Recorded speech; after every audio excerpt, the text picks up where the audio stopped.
AHS Squawk Talk, a live stream by the crew of AHS-TV.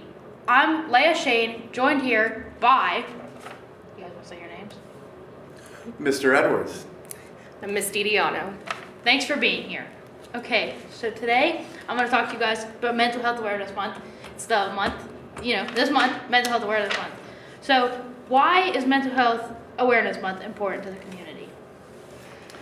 Well, that's a great question, Leah.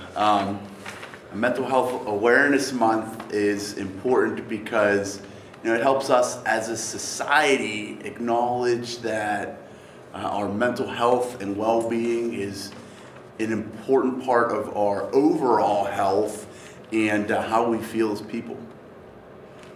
Yeah, I agree. I think it helps to reduce the stigma too. So like some of those negative beliefs or judgments that we might have for people that experience mental illness. I think Mental Health Awareness Month really helps dispel some of those myths and stereotypes, and it gives people education.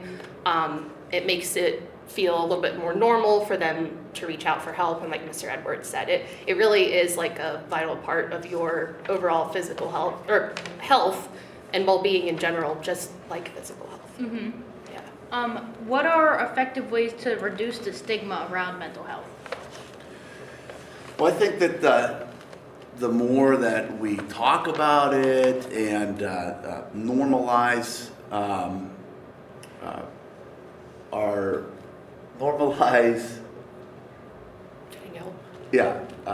getting help for things that might be going on in our lives.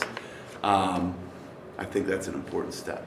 Yeah, I think we know too, just like spending more time around people that might experience a mental health condition can help us like develop more just empathy, understanding, and makes us less afraid, I think, to like learn more about it.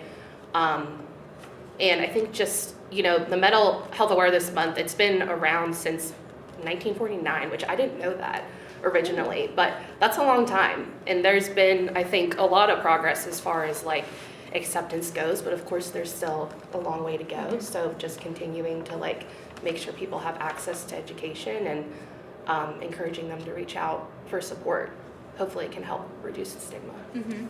How can schools better support students with mental health needs? I think they do a pretty good job of just creating safe spaces. Like all of our students in the community attend school, so all of them are here. And so it's really important for schools to just have safe people, safe spaces to make students feel comfortable to reach out for support in their mental health, but also like continuing to invite mental health agencies into schools to support students and having connections with the community so they can work with families and students to connect them to resources. Absolutely, and just letting students know that maybe some of the things that they're experiencing, there are things that the school can do to help out with that. Mm-hmm. I remember whenever we had like people come speak down at the auditorium, and they were really big on like helping people with mental health, and I think that helped some of the kids in our school a lot. Yeah. What resources are available locally for people seeking mental health support? I think there's a good bit. So there's a range of different services. So there are therapy services and a bunch of different kinds depending on what that individual person needs. So there's individual therapy, there's group counseling services, there's therapy services that can go into people's homes and support them.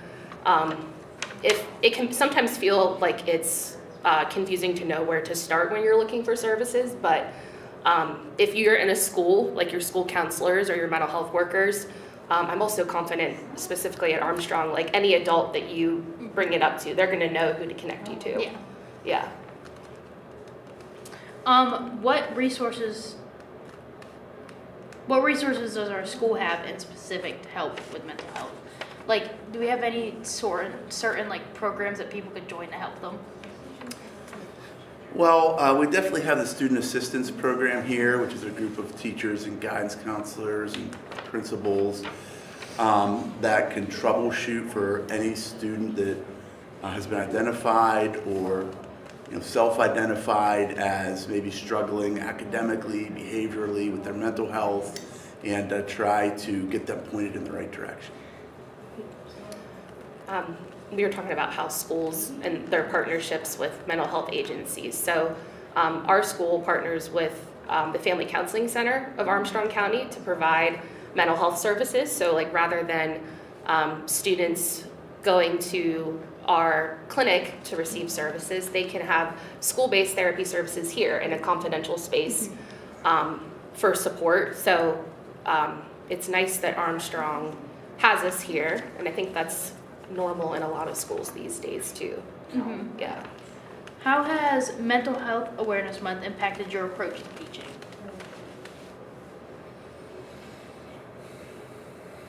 I would say, I mean, I'm not a teacher. I think being a mental health consultant in the building, it is always nice to have those conversations with teachers just to better understand their perspectives and kind of how they navigate that too. But I think for me as a mental health worker, it just helps me, just like have more compassion, understanding. Yeah, and it, serves as a reminder to us teachers, like I got to check in more frequently with students. How's everything going with you outside of school, and just a way to keep it at the front of our minds. Okay.